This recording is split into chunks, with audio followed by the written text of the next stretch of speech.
સિહોરમાં નવા બનેલ રોડ ઉપર બનેલા સ્પીડ બ્રેકર ઉપર સફેદ પટ્ટા લગાડવા ખૂબ જરૂરી। સિહોર શહેરમાં નવા બનેલ રોડ ઉપર મામલતદાર ઓફિસ સહિત 3 જગ્યા પર સ્પીડ બ્રેકર બનાવાયા છે, પરંતુ તેના ઉપર કોઈ નિશાન ના હોવાથી અચાનક આવી જતા બમ્પ ઉપર લોકો પડી પણ જાય છે અને ઈજા પણ પામે છે। 2-3 દિવસમાં જ અહીં આવી 2-3 ઘટનાઓ બની છે, જેને લઈ બમ્પ ઉપર સફેદ પટ્ટા લાગે અથવા બમ્પની ચેતવણીના બોર્ડ લાગે એવી માંગ ઉઠી છે। બમ્પ બહુ ખરાબ છે।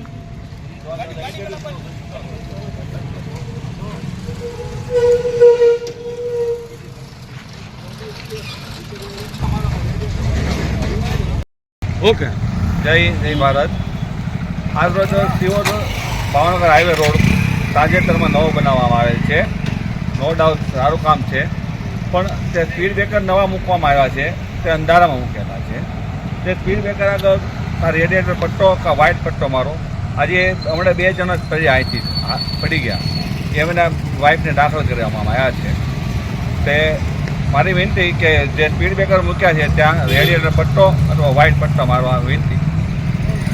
ઓકે, જય ભારત, જય હિન્દ। સિહોરના એક જાગૃત નાગરિક તરીકે એક ખાસ ગવર્મેન્ટ અધિકારીઓને સૂચના કે તમે જે રોડનું કામ કર્યું તે ખૂબ સારું કર્યું, પણ સિહોરમાં જ્યાં બમ્પ જરૂર હતા ત્યાં તમે બનાવ્યા, પણ તે બમ્પ એકદમ મૃત અવસ્થામાં કહેવાય કે જેની ઉપર રેડિયમ નથી કે સફેદ કલરનો પટ્ટો નથી, અથવા આગળ 200 મીટર આગળ એક બોર્ડ મૂકવું જોઈએ કે આગળ બમ્પ છે, એવું કોઈ વસ્તુ નથી। આજની વાત કરીએ તો આજના દિવસમાં એક મામલતદાર આગળ, એક ગંભીર સાહેબના દવાખાના આગળ અને આ ત્રીજું આપણે અહીંયા જે વડલા ચોક છે ત્યાં આગળ બમ્પ બનાવેલ છે, જે ગર્લ્સ સ્કૂલ આગળ છે। તે બમ્પની આગળ લાઈવ હજી અમે ઇન્ટરવ્યૂ લેતા હતા ત્યાં જ તે એક એક્ટિવાવાળા પીડ્યા, યોગેશભાઈ માવાણી, ને તેમને હોસ્પિટલે સારવાર માટે લઈ ગયા। એક આગળ આપણે મામલતદાર ઓફિસ આગળ એક ભાઈ પીડ્યા, જેમને 2 ટાંકા આવ્યા। તો આજના દિવસની જ આ ઘટના છે। રોજે રોજ ઘણા બધા એક્ટિવાવાળા, બાઇકવાળા પડે છે।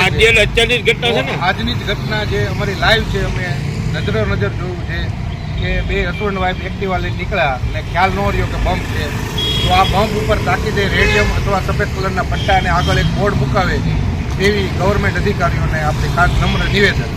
જય હિન્દ, જય ભારત। સમાજ માટે, સત્ય માટે, સત્યપૂર્ણ સમાચાર પ્રસારણ આપના મોબાઈલ પર તરત જ લાઈક કરો, શેર કરો અને સબસ્ક્રાઈબ પણ કરો, અને હા, ઘંટડી વગાડવાનું ન ભૂલશો। આભાર।